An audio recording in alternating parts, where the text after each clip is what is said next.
யோசேப்பு எடுத்துக்கொள்ளுங்களேன். யோசேப்பு கூட அதே தான் பிரச்சனை. ராஜாவுக்கு ஒரு சொப்பனம் வந்துருச்சு. சொப்பனத்தை சொல்லிட்டாரு, ஆனா பதில் தெரியல. மந்திரவாதிகள்லாம் என்னென்னவோ பண்றாங்க, என்னென்னவோ சூனியெல்லாம் பண்ணி பாக்குறாங்க, என்னென்னவோ காரியங்கள், ஒன்னும் வரல, அகப்படல.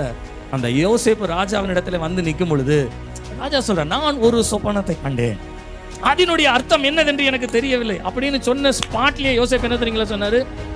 சொப்பனத்துக்கு அர்த்தம் சொல்லுவது தேவனுக்குரியது அல்லவா? அல்லேலூயா. சொல்றேன், தப்பா எடுத்துக்காதீங்க. இன்னைக்கு நம்ம கிறிஸ்தவர்களா வாழ்றோம். ஒரு சொப்பனத்துக்கு அர்த்தம் சொல்லணும்னு உடனே யோசேப்பு சொல்ற, அது எங்க கர்த்தருடையது. ஆனா இன்னைக்கு இருக்கிற கிறிஸ்தவங்களுக்கு எது கர்த்தருடையது, எது கர்த்தருக்கு அல்லாததுன்னே தெரிய மாட்டேங்குது. நம்ம செய்யணும் கர்த்தருடையது, எதை நம்ம செய்யக்கூடாது, கர்த்தருக்கு பிரியமில்லாதது அப்படின்றத புரிந்து கொள்ளாமல் வாழுகிற ஒரு வாழ்க்கை. அந்த தேசத்திலும் அந்த எகிப்து முழுவதுமா ஏற்பட்ட ஒரு பெரிய கலக்கத்திலும் ஒரே ஒரு யோசேப்பை வைத்து முழு தேசத்தை ஆண்டவர் காப்பாற்றினார்.